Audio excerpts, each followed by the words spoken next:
Hi students, welcome back to our channel. അപ്പോൾ നമ്മൾ കഴിഞ്ഞ ക്ലാസ്സിൽ പഠിച്ചത് പാക്കേജസ് ആൻഡ് കണ്ടെയ്നേഴ്സ് അക്കൗണ്ടിൻ്റെ തിയറിയും ഫോർമാറ്റും, കണ്ടെയ്നേഴ്സ് ട്രേഡിംഗ് അക്കൗണ്ടിൻ്റെ ഫോർമാറ്റും കണ്ടെയ്നേഴ്സ് പ്രൊവിഷൻ അക്കൗണ്ടിൻ്റെ ഫോർമാറ്റുമാണ് പഠിച്ചത്.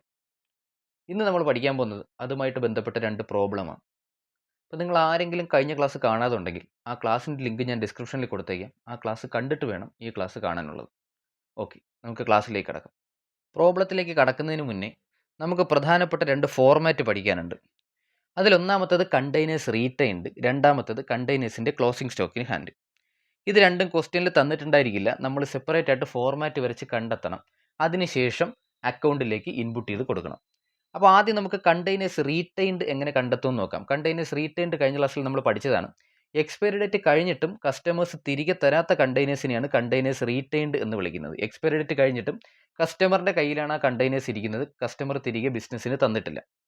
അപ്പോൾ കണ്ടെയ്നേഴ്സ് റീറ്റെയിൻഡ് കണ്ടുപിടിക്കാൻ വേണ്ടി ആദ്യം നമുക്ക് ആവശ്യം ഓപ്പണിംഗ് സ്റ്റോക്ക് വിത്ത് കസ്റ്റമറാണ്. അതായത് കണ്ടെയ്നേഴ്സ് റീറ്റെയിൻഡ് കണ്ടുപിടിക്കാൻ കസ്റ്റമറിൻ്റെ കയ്യിലിരിക്കുന്ന കണ്ടെയ്നേഴ്സാണ്.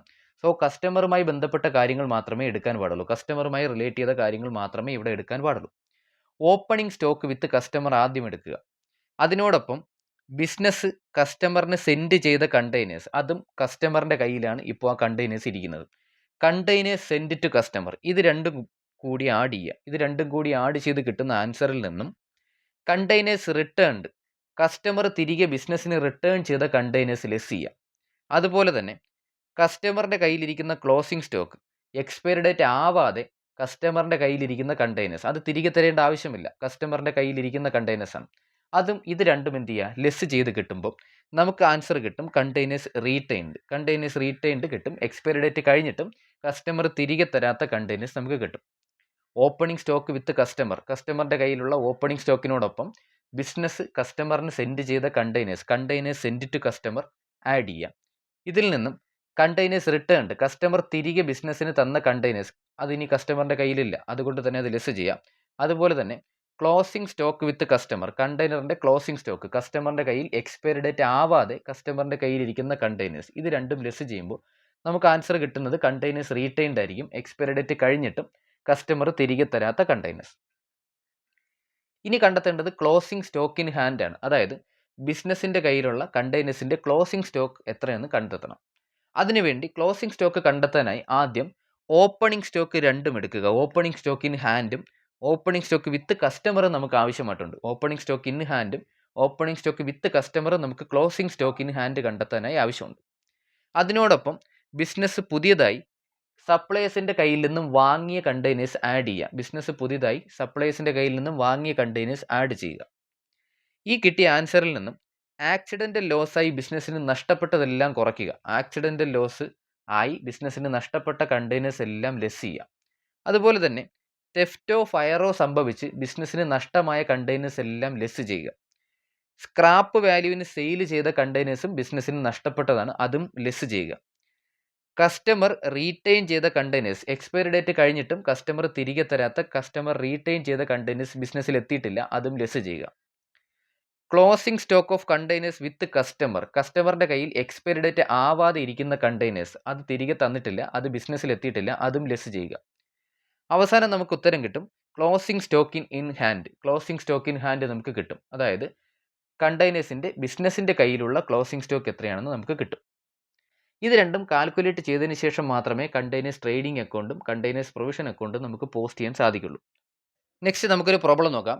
Anand oils limited established in April 2013 supplies coconut oils to it retail customers in 20 litres capacity containers. Anand oils limited coconut oil supply ചെയ്യുന്നത് 20 ലിറ്റർ കപ്പാസിറ്റിയുള്ള കണ്ടെയ്നേഴ്സിലാണ്. The containers are build at 150 each to customers. കസ്റ്റമേഴ്സിന് containers കൊടുക്കുന്ന price 150 റുപ്പീസാണ്. കസ്റ്റമേഴ്സിന് containers send ചെയ്യുന്ന പ്രൈസിനെയാണ് charge out price എന്നറിയപ്പെടുന്നത്. അപ്പോൾ ഈ ക്വസ്റ്റ്യനിൽ ചാർജ് ഔട്ട് പ്രൈസ് 150 റുപ്പീസാണ്. The customers get a credit of 120 per containers if returned with 75 days. Containers 75 days എന്ന് പറയുന്ന എക്സ്പയറി ഡേറ്റിനുള്ളിൽ ബിസിനസ്സിന് തിരികെ കൊടുക്കുകയാണെങ്കിൽ കസ്റ്റമറിന് 120 രൂപ തിരികെ കൊടുക്കും. കസ്റ്റമറിന് 120 രൂപ എന്ത് ചെയ്യും, റിട്ടേൺ ചെയ്ത് കൊടുക്കും. അതിനെയാണ് റിട്ടേണബിൾ പ്രൈസ് എന്ന് വിളിക്കുന്നത്. എക്സ്പയറി ഡേറ്റിനുള്ളിൽ കണ്ടെയ്നേഴ്സ് കസ്റ്റമർ തിരികെ തരികയാണെങ്കിൽ കസ്റ്റമേഴ്സിന് അങ്ങോട്ട് കൊടുക്കുന്ന ക്യാഷിനെ വിളിക്കുന്ന പേരാ returnable price. Returnable price 120 rupees. till 31st March 2014, the company purchased 10,000 containers at 100 each.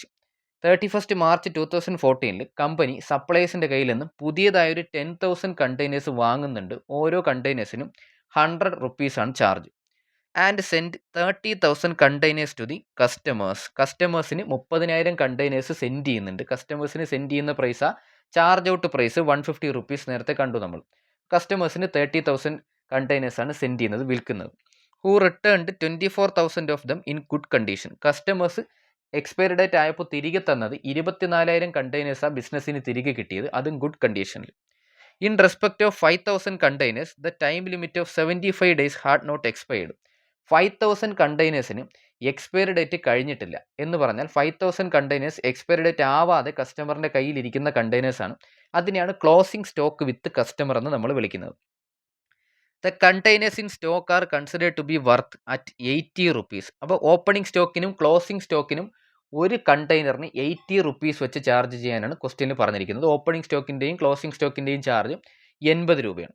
നമുക്ക് പ്രിപ്പയർ ചെയ്യേണ്ടത് കണ്ടെയ്നേഴ്സ് ട്രേഡിംഗ് അക്കൗണ്ടും കണ്ടെയ്നേഴ്സ് പ്രൊവിഷൻ അക്കൗണ്ടുമാണ്. ആദ്യം നമുക്ക് കണ്ടെയ്നേഴ്സ് ട്രേഡിംഗ് അക്കൗണ്ട് പ്രിപ്പയർ ചെയ്യാം. ക്വസ്റ്റ്യനിൽ ഓപ്പണിംഗ് സ്റ്റോക്ക് ഇൻ ഹാൻഡോ ഓപ്പണിംഗ് സ്റ്റോക്ക് വിത്ത് കസ്റ്റമറോ തന്നിട്ടില്ല. ഓപ്പണിംഗ് സ്റ്റോക്ക് ഇൻ ഹാൻഡോ ഓപ്പണിംഗ് സ്റ്റോക്ക് വിത്ത് കസ്റ്റമറോ ക്വസ്റ്റ്യനിൽ തന്നിട്ടില്ല.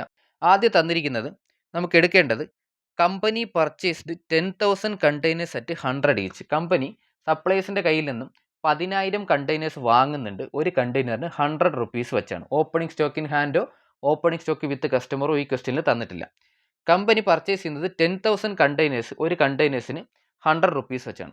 കമ്പനി പർച്ചേസ് ചെയ്യുക പറഞ്ഞാൽ എക്സ്പെൻസ് ആയതുകൊണ്ട് കണ്ടെയ്നേഴ്സ് ട്രേഡിംഗ് അക്കൗണ്ടിൽ നമ്മൾ ഡെബിറ്റ് ചെയ്ത് കാണിക്കണം. ബാങ്ക് ബ്രാക്കറ്റിൽ പർച്ചേസ് 10,000 കണ്ടെയ്നേഴ്സാണ് വാങ്ങുന്നത്. ഒരു കണ്ടെയ്നേഴ്സിന് 100 റുപ്പീസ് വെച്ച് 10 ലാക്കാണ് നമുക്ക് എമൗണ്ട് ആയിട്ട് കിട്ടുന്നത്. നെക്സ്റ്റ് നമ്മളോട് പറയുന്നത് സെൻഡ് 30,000 കണ്ടെയ്നേഴ്സ് ടു കസ്റ്റമർ. കസ്റ്റമറിന് 30,000 കണ്ടെയ്നേഴ്സാണ് സെൻഡ് ചെയ്യുന്നത്. കസ്റ്റമറിന് 30,000 കണ്ടെയ്നേഴ്സ് കൊടുക്കുമ്പോൾ, കസ്റ്റമറിന് കണ്ടെയ്നേഴ്സ് വിൽക്കുമ്പോൾ ബിസിനസ്സിന് ഇൻകം ആയതുകൊണ്ട് ക്രെഡിറ്റ് സൈഡിൽ കാണിക്കുന്നു കസ്റ്റമേഴ്സ് ബ്രാക്കറ്റിൽ സപ്ലൈഡ് 30,000. ഈ കസ്റ്റമറിന് സെൻഡ് ചെയ്യുന്ന 30,000 നമ്മൾ യൂണിറ്റ്സിൽ കാണിക്കാൻ പാടില്ല. കസ്റ്റമറിന് സെൻഡ് ചെയ്യുന്ന ഈ 30,000 യൂണിറ്റ്സിൽ കാണിക്കാൻ പാടില്ല, ബ്രാക്കറ്റ് ഇട്ട് മാത്രമേ കാണിക്കാൻ പാടുള്ളൂ. 30,000 ചാർജ് ഔട്ട് പ്രൈസിനാണ് സപ്ലൈ ചെയ്യുന്നത്. കസ്റ്റമറിന് സെൻഡ് ചെയ്യുന്ന പ്രൈസ് ചാർജ് ഔട്ട് പ്രൈസാണ്. 30,000 ഇൻറ്റു 150 45 ലാക്ക്. ഇതിനോടൊപ്പം തന്നെ നിങ്ങൾ പഠിക്കേണ്ടത് ഇങ്ങനെ കസ്റ്റമറിന് ബിസിനസ് കൊടുത്ത 30,000 കണ്ടെയ്നേഴ്സ് കറക്റ്റ് എക്സ്പയറി ഡേറ്റിനുള്ളിൽ അവർ തിരികെ തരികയാണെങ്കിൽ അവർക്ക് നമ്മൾ 120 രൂപ ക്രെഡിറ്റ് ചെയ്ത് കൊടുക്കുമെന്ന് നേരത്തെ കണ്ടായിരുന്നു. അപ്പോൾ അത് നമുക്ക് എന്ത് ചെയ്യണം? കണ്ടെയ്നേഴ്സ് ട്രേഡിംഗ് അക്കൗണ്ടിൽ കാണിക്കണം. കണ്ടെയ്നേഴ്സ് കറക്റ്റായിട്ട് 75 ദിവസത്തിനുള്ളിൽ കസ്റ്റമേഴ്സ് തിരികെ തരികയാണെങ്കിൽ അവർക്ക് നമ്മൾ 120 റുപ്പീസ് വെച്ച് ക്രെഡിറ്റ് ചെയ്ത് കൊടുക്കും. ബിസിനസ് ക്രെഡിറ്റ് ചെയ്ത് കൊടുക്കും, 120 റുപ്പീസ് വെച്ച് കൊടുക്കും. അതൊരു ബിസിനസ്സിൻ്റെ എക്സ്പെൻസ് ആണ്. അതുകൊണ്ട് തന്നെ നമ്മൾ ഡെബിറ്റ് സൈഡിൽ കണ്ടെയ്നേഴ്സ് പ്രൊവിഷൻ എന്ന് പറഞ്ഞ് കാണിക്കണം. ഡെബിറ്റ് സൈഡിൽ കണ്ടെയ്നേഴ്സ് പ്രൊവിഷൻ എന്ന് പറഞ്ഞ് കാണിക്കണം. ഒരു 30,000 കണ്ടെയ്നേഴ്സാണ് കസ്റ്റമറിന് കൊടുത്തത്. അതിൽ 120 റുപ്പീസ് വെച്ചാണ് അവർക്ക് തിരികെ കൊടുക്കുന്നത്. 30,000 ഇൻറ്റു 120 36 ലാക്കാണ് നമുക്ക് കിട്ടുന്ന ആൻസർ. നെക്സ്റ്റ് ക്വസ്റ്റ്യനിലേക്ക് നോക്കിക്കഴിഞ്ഞാൽ കസ്റ്റമർ റിട്ടേൺ ചെയ്ത കണ്ടെയ്നേഴ്സ് 24,000 ആണ്. കസ്റ്റമർ തിരികെ തരുന്ന കണ്ടെയ്നേഴ്സ് നമ്മൾ കാണിക്കുന്നത് ഇന്നലെ ഫോർമാറ്റ് പഠിച്ചപ്പോൾ പഠിച്ചതാണ്. തിരികെ തരുന്ന കണ്ടെയ്നേഴ്സ് നമ്മൾ കാണിക്കുന്നത് കണ്ടെയ്നേഴ്സ് പ്രൊവിഷൻ അക്കൗണ്ടിൻ്റെ ഡെബിറ്റ് സൈഡിലാണ്. കസ്റ്റമേഴ്സ് എന്ന് എഴുതുക, ബ്രാക്കറ്റ് റിട്ടേൺ 24,000 കണ്ടെയ്നേഴ്സ്. പ്രൊവിഷൻ അക്കൗണ്ടിൽ നമ്മൾ എന്ത് പോസ്റ്റ് ചെയ്താലും റിട്ടേണബിൾ പ്രൈസാണ് ചാർജ് ചെയ്യേണ്ടത് 120. നമുക്ക് കിട്ടും എമൗണ്ട് 28,80,000 എന്ന് കിട്ടും. അതിനുശേഷം അതിൽ 5,000 കണ്ടെയ്നേഴ്സിന് എക്സ്പയറി ഡേറ്റ് ആയിട്ടില്ല. അത് ക്ലോസിംഗ് സ്റ്റോക്കാണ്. നമുക്ക് അവസാനം കാണിക്കാം, അവസാനം ഷോ ചെയ്താൽ മാത്രം മതി. നെക്സ്റ്റ് നമുക്ക് ഈ ക്വസ്റ്റ്യനിൽ തന്നിട്ടില്ലെങ്കിൽ കൂടി നമുക്ക് കണ്ടുപിടിക്കേണ്ടതാണ് കണ്ടെയ്നേഴ്സ് റീറ്റെയിൻഡും അതുപോലെ തന്നെ ക്ലോസിംഗ് സ്റ്റോക്ക് വിത്ത് കസ്റ്റമർ ക്വസ്റ്റ്യനിൽ തന്നിട്ടുണ്ട്. ക്ലോസിംഗ് സ്റ്റോക്ക് ഇൻ ഹാൻഡും നമുക്ക് ക്വസ്റ്റ്യനിൽ തന്നിട്ടില്ല. അത് നമുക്ക് സെപ്പറേറ്റ് ആയിട്ട് കണ്ടുപിടിക്കേണ്ടി വരും. ആദ്യം നമുക്ക് കണ്ടെയ്നേഴ്സ് റീറ്റെയിൻഡ് കണ്ടുപിടിക്കുന്ന ഫോർമാറ്റ് നമ്മൾ നേരത്തെ പഠിച്ചു കഴിഞ്ഞു. കണ്ടെയ്നേഴ്സ് റീറ്റെയിൻഡ് കണ്ടുപിടിക്കാനായിട്ട് ആദ്യം ഓപ്പണിംഗ് സ്റ്റോക്ക് വിത്ത് കസ്റ്റമർ എടുക്കുക. ഓപ്പണിംഗ് സ്റ്റോക്ക് വിത്ത് കസ്റ്റമർ ക്വസ്റ്റ്യനിൽ ഇല്ല, അതുകൊണ്ട് തന്നെ അത് നമുക്ക് എടുക്കണ്ട. അതിനുശേഷം കണ്ടെയ്നേഴ്സ് സെൻഡ്, കസ്റ്റമറിന് സെൻഡ് ചെയ്ത കണ്ടെയ്നേഴ്സ് ആദ്യം എടുക്കുക 30,000. അതിൽ നിന്നും കസ്റ്റമർ തിരികെ തന്ന കണ്ടെയ്നേഴ്സ്, കസ്റ്റമർ റിട്ടേൺ ചെയ്ത 24,000 കണ്ടെയ്നേഴ്സ് കൊടുക്കുക. കസ്റ്റമറിന് 30,000 കണ്ടെയ്നേഴ്സ് സെൻഡ് ചെയ്തു. കസ്റ്റമർ തിരികെ 24,000 കണ്ടെയ്നേഴ്സ് തിരികെ തന്നു. ബാക്കി കസ്റ്റമറിന് തിരികെ തരാനുള്ളത് 6,000 കണ്ടെയ്നേഴ്സാണ്. 6,000 കണ്ടെയ്നേഴ്സ് കസ്റ്റമറിൻ്റെ കയ്യിൽ ഇപ്പോഴും ഇരിക്കുന്നുണ്ട്. അതിൽ നിന്നും എക്സ്പയറി ഡേറ്റ് ആവാത്ത കണ്ടെയ്നേഴ്സ് അതിനെയാണ് ക്ലോസിംഗ് സ്റ്റോക്ക് വിത്ത് കസ്റ്റമർ എന്ന് വിളിക്കുന്നത്. 5000 കണ്ടെയ്നേഴ്സിന് എക്സ്പയറി ഡേറ്റ് ആയിട്ടില്ല. അത് ലെസ് ചെയ്ത് കഴിഞ്ഞാൽ നമുക്ക് കിട്ടുന്ന 1000 കണ്ടെയ്നേഴ്സ് എക്സ്പയറി ഡേറ്റ് കഴിഞ്ഞിട്ടും കസ്റ്റമർ തരാത്ത കണ്ടെയ്നേഴ്സ് ആണ്. അതിനെയാണ് നമ്മൾ കണ്ടെയ്നർ റീറ്റെയിൻഡ് എന്ന് വിളിക്കുന്നത്. ഈ കണ്ടെയ്നർ റീറ്റെയിൻഡിനെ നമ്മൾ കാണിക്കേണ്ടത് കണ്ടെയ്നേഴ്സ് ട്രേഡിംഗ് അക്കൗണ്ടിൻ്റെ ക്രെഡിറ്റ് സൈഡിലാണ്. കണ്ടെയ്നേഴ്സ് പ്രൊവിഷൻ എന്ന് എഴുതി കാണിക്കണം. ബ്രാക്കറ്റിൽ retained by customer 1000 unit. Containers provision എന്ന് നമ്മൾ എവിടെ ഷോ ചെയ്താലും 120 റുപ്പീസ് റിട്ടേണബിൾ പ്രൈസ് ആണ് ചാർജ് ചെയ്യേണ്ടത്. 1000 × 120 1,20,000 റുപ്പീസ്. അതിനുശേഷം നമുക്ക് ക്ലോസിംഗ് സ്റ്റോക്ക് മാത്രമേ എഴുതി കാണിക്കാനുള്ളൂ. ബാക്കി ഇനിയൊന്നും ക്വസ്റ്റ്യനിൽ തന്നിട്ടില്ല. സ്ക്രാപ്പ് വാല്യൂവിന് സെയിൽ ചെയ്തതായിട്ട് ക്വസ്റ്റ്യനിൽ തന്നിട്ടില്ല.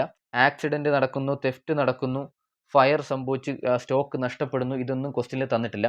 അതുകൊണ്ട് തന്നെ നമുക്കിനി ക്ലോസിംഗ് സ്റ്റോക്ക് മാത്രമേ എഴുതാനുള്ളൂ. Closing stock carry down, container stock carry down എന്ന് എഴുതുക. വിത്ത് കസ്റ്റമർ നമ്മുടെ ക്വസ്റ്റ്യനിൽ തന്നിട്ടുണ്ട്. ക്ലോസിംഗ് സ്റ്റോക്ക് വിത്ത് കസ്റ്റമർ 5000 ആണ് വിത്ത് കസ്റ്റമർ. സ്റ്റോക്ക് ചാർജ് ചെയ്യേണ്ടത് 80 റുപ്പീസിനാണെന്ന് ക്വസ്റ്റ്യനിൽ കാണാം. സ്റ്റോക്ക് ചാർജ് ചെയ്യേണ്ടത് 80 റുപ്പീസിനാണ്. 5000 × 80 നമുക്ക് കിട്ടുന്ന ഉത്തരം 4 lakh rupees. Next closing stock in hand ക്വസ്റ്റ്യനിൽ തന്നിട്ടില്ല. നമുക്ക് ക്ലോസിംഗ് സ്റ്റോക്ക് എഴുതുമ്പോൾ ക്ലോസിംഗ് സ്റ്റോക്ക് ഇൻ ഹാൻഡും ക്ലോസിംഗ് സ്റ്റോക്ക് വിത്ത് കസ്റ്റമറും നമുക്ക് കണ്ടുപിടിച്ച് തന്നെ എഴുതണം. ബിസിനസ്സിൻ്റെ കയ്യിൽ എത്ര ക്ലോസിംഗ് സ്റ്റോക്ക് ഇരിപ്പുണ്ട്, കസ്റ്റമറിൻ്റെ കയ്യിൽ എത്ര ക്ലോസിംഗ് സ്റ്റോക്ക് കണ്ടെയ്നേഴ്സ് ഇരിപ്പുണ്ട്, ഇത് രണ്ടും നമുക്ക് കണ്ടുപിടിച്ച് തന്നെ എഴുതേണ്ടി വരും. നമുക്ക് ക്ലോസിംഗ് സ്റ്റോക്ക് ഇൻ ഹാൻഡ് എഴുതാനുള്ള ഫോർമാറ്റ് നമ്മൾ പഠിച്ചിട്ടുണ്ട്. അതിനുവേണ്ടി ക്ലോസിംഗ് സ്റ്റോക്ക് ഇൻ ഹാൻഡ് ചെയ്യാനായിട്ട് ആദ്യം ഓപ്പണിംഗ് സ്റ്റോക്ക് ഇൻ ഹാൻഡും ഓപ്പണിംഗ് സ്റ്റോക്ക് വിത്ത് കസ്റ്റമറും എടുക്കുക. ഈ ക്വസ്റ്റ്യനിൽ ഓപ്പണിംഗ് സ്റ്റോക്ക് ഇൻ ഹാൻഡും ഓപ്പണിംഗ് സ്റ്റോക്ക് വിത്ത് കസ്റ്റമറും ചെയ്തിട്ടില്ല. അതുകൊണ്ട് തന്നെ നമുക്ക് അടുത്തതായിട്ടുള്ള കണ്ടെയ്നേഴ്സ് പർച്ചേസ്ഡ്, പുതിയതായിട്ട് വാങ്ങുന്ന കണ്ടെയ്നേഴ്സ് 10,000 കണ്ടെയ്നേഴ്സ് പുതിയതായി സപ്ലൈസിൻ്റെ കയ്യിൽ നിന്ന് വാങ്ങുന്നുണ്ട്. അതിൽ നിന്നും നമുക്ക് കിട്ടാത്ത, ബിസിനസ്സിന് കിട്ടാത്ത കണ്ടെയ്നേഴ്സ് കസ്റ്റമറിൻ്റെ കയ്യിൽ റീറ്റെയിൻ ചെയ്തിട്ടുള്ള, കസ്റ്റമർ കാലാവധി കഴിഞ്ഞിട്ടും തിരികെ തരാത്ത കണ്ടെയ്നേഴ്സ് ബിസിനസ്സിൽ വന്നിട്ടില്ല, അത് കുറയ്ക്കുക 1000. ഈ കസ്റ്റമറിൻ്റെ കയ്യിൽ എക്സ്പയറി ഡേറ്റ് ആവാതെ കസ്റ്റമറിൻ്റെ കയ്യിലിരിക്കുന്ന ക്ലോസിംഗ് സ്റ്റോക്ക് ഓഫ് കണ്ടെയ്നേഴ്സ് 5000, അത് രണ്ടും കുറയ്ക്കുക. 10,000-ൽ നിന്നും 6,000 കുറയ്ക്കുമ്പോൾ നമുക്ക് കിട്ടുന്നത് 4,000 റുപ്പീസാണ് containers in hand. Closing stock of containers in ഹാൻഡായി വരുന്നത് 4,000 റുപ്പീസ്. സ്റ്റോക്കിന് ഇടേണ്ടത് 80 റുപ്പീസാണ്. അങ്ങനെ 3,20,000 നമുക്ക് എന്ത് ചെയ്യും, കിട്ടും. ഇനി അക്കൗണ്ട് ഒന്ന് ബാലൻസ് ചെയ്യുക. ബാലൻസ് ചെയ്യുമ്പോൾ ക്രെഡിറ്റ് സൈഡിലാണ് നമുക്ക് ആൻസർ കിട്ടുന്നത് 53,40,000, 53,40,000 എന്ന് എഴുതുക. അതിൽ നിന്നും ഡെബിറ്റ് സൈഡിലെ 10 lakhും 36 lakhും ലെസ് ചെയ്യുമ്പോൾ നമുക്ക് കിട്ടുന്ന 7,40,000. നമുക്ക് കിട്ടുന്ന ആൻസർ കിട്ടുന്നത് ഡെബിറ്റ് സൈഡിലാണെങ്കിൽ, ട്രേഡിംഗ് അക്കൗണ്ടിൻ്റെ ഡെബിറ്റ് സൈഡിലാണ് ആൻസർ കിട്ടുന്നതെങ്കിൽ പ്രോഫിറ്റ് ആൻഡ് ലോസ് അക്കൗണ്ട് എന്ന് എഴുതി കാണിക്കുക. യൂണിറ്റ്സ് കൂടി ടോട്ടൽ ചെയ്യുക. യൂണിറ്റ്സ് ടോട്ടൽ ചെയ്യുമ്പോൾ 10,000 രണ്ട് സൈഡിലും 10,000 എന്ന് നമുക്ക് ടാലി ആവും. നെക്സ്റ്റ് കണ്ടെയ്നേഴ്സ് പ്രൊവിഷൻ അക്കൗണ്ടിലേക്ക് പോയി കഴിഞ്ഞാൽ കണ്ടെയ്നേഴ്സ് പ്രൊവിഷൻ അക്കൗണ്ടിൽ നമ്മൾ കസ്റ്റമർ റിട്ടേൺ ചെയ്ത കണ്ടെയ്നേഴ്സ് എഴുതി കാണിച്ചിട്ടുണ്ട്. ഇനി ചെയ്യേണ്ടത് ബാലൻസ് ബ്രോഡ് ഡൗൺ ഉണ്ടോ എന്ന് ചെക്ക് ചെയ്യുക. കണ്ടെയ്നേഴ്സ് പ്രൊവിഷനിൽ കണ്ടെയ്നേഴ്സ് പ്രൊവിഷൻ അക്കൗണ്ടിൻ്റെ ബാലൻസ് ബ്രോഡ് ഡൗൺ എന്ന് പറഞ്ഞാൽ ഓപ്പണിംഗ് സ്റ്റോക്ക് വിത്ത് കസ്റ്റമർ ആണ്. അത് ക്വസ്റ്റ്യനിൽ തന്നിട്ടില്ല, അതുകൊണ്ട് തന്നെ കാണിക്കേണ്ട. നെക്സ്റ്റ് കണ്ടെയ്നേഴ്സ് ട്രേഡിംഗ് അക്കൗണ്ടിൽ നമ്മൾ കണ്ടെയ്നേഴ്സ് പ്രൊവിഷൻ എന്നും പറഞ്ഞ് ഡെബിറ്റ് ചെയ്തിട്ടുണ്ട്. അപ്പോൾ കണ്ടെയ്നേഴ്സ് പ്രൊവിഷൻ അക്കൗണ്ടിൽ അതിനെ ക്രെഡിറ്റ് ചെയ്ത് കാണിക്കുക. കണ്ടെയ്നേഴ്സ് ട്രേഡിംഗ് എന്ന് പറഞ്ഞ് 30,000 unit 120 rupees 36 lakh rupees. Okay. ഇനി കണ്ടെയ്നേഴ്സ് ട്രേഡിംഗ് അക്കൗണ്ടിൽ നമ്മൾ കണ്ടെയ്നേഴ്സ് പ്രൊവിഷൻ എന്ന് പറഞ്ഞ് ക്രെഡിറ്റ് ചെയ്തിട്ടുണ്ട്. അതിനെ നമ്മൾ കണ്ടെയ്നേഴ്സ് പ്രൊവിഷൻ അക്കൗണ്ടിൽ ഡെബിറ്റ് ചെയ്യുക. കണ്ടെയ്നേഴ്സ് ട്രേഡിംഗ് എന്ന് പറഞ്ഞ് 1000 യൂണിറ്റ് 120 റുപ്പീസ് 1,20,000 രൂപ. അക്കൗണ്ട് ഒന്ന് ബാലൻസ് ചെയ്യുമ്പോൾ ക്രെഡിറ്റ് സൈഡിലാണ് കിട്ടുന്നത് 36 lakh. അതിൽ നിന്ന് ഡെബിറ്റ് സൈഡ് കുറയ്ക്കുമ്പോൾ 6 lakh എന്ന് കിട്ടും. 6 lakh എന്ന് നമുക്ക് എന്ത് ചെയ്യും, കിട്ടും. നമുക്കറിയാം കണ്ടെയ്നേഴ്സ് പ്രൊവിഷൻ അക്കൗണ്ടിൽ എപ്പോഴും റിട്ടേണബിൾ പ്രൈസ് മാത്രമേ കാണിക്കുള്ളൂ. റിട്ടേണബിൾ പ്രൈസ് 120 റുപ്പീസ് ആണ്. ഇതിന് നേരെ ബാലൻസ് ക്യാരി ഡൗൺ എന്ന് എഴുതുക. Balance carry down, containers provision അക്കൗണ്ടിൻ്റെ ബാലൻസ് ക്യാരി ഡൗൺ എന്ന് പറഞ്ഞാൽ ക്ലോസിംഗ് സ്റ്റോക്ക് വിത്ത് കസ്റ്റമർ ആണ്. കണ്ടെയ്നേഴ്സ് പ്രൊവിഷൻ അക്കൗണ്ടിൻ്റെ opening balance opening stock with കസ്റ്റമറും കണ്ടെയ്നേഴ്സ് പ്രൊവിഷൻ അക്കൗണ്ടിൻ്റെ closing balance closing stock with കസ്റ്റമറുമാണ്. ക്ലോസിംഗ് സ്റ്റോക്ക് വിത്ത് കസ്റ്റമർ 5,000 ആണെന്ന് നമുക്കറിയാം. Units 5,000 rupees. നമ്മൾ 5,000-ഉം 120-യും കൂടി മൾട്ടിപ്ലൈ നോക്കിയാൽ നമുക്ക് എത്ര കിട്ടും, 6 lakh തന്നെ കിട്ടും. നമ്മുടെ ആൻസർ കറക്റ്റ് ആണെന്ന് നമുക്കിവിടെ മനസ്സിലാവും. അപ്പോൾ ഇന്നത്തെ ക്ലാസ്സിൽ നമ്മൾ ഡിസ്കസ് ചെയ്യാൻ ഉദ്ദേശിച്ചത് ഇത്ര കാര്യം മാത്രമാണ്. ക്ലാസ് നിങ്ങൾക്ക് ഇഷ്ടമായിട്ടുണ്ടെങ്കിൽ നിങ്ങൾ ലൈക്ക് ചെയ്യുക, സബ്സ്ക്രൈബ് ചെയ്ത് സപ്പോർട്ട് ചെയ്യുക, മറ്റു കൂട്ടുകാരിലേക്കൂടെ ഷെയർ ചെയ്ത് കൊടുക്കുക. താങ്ക്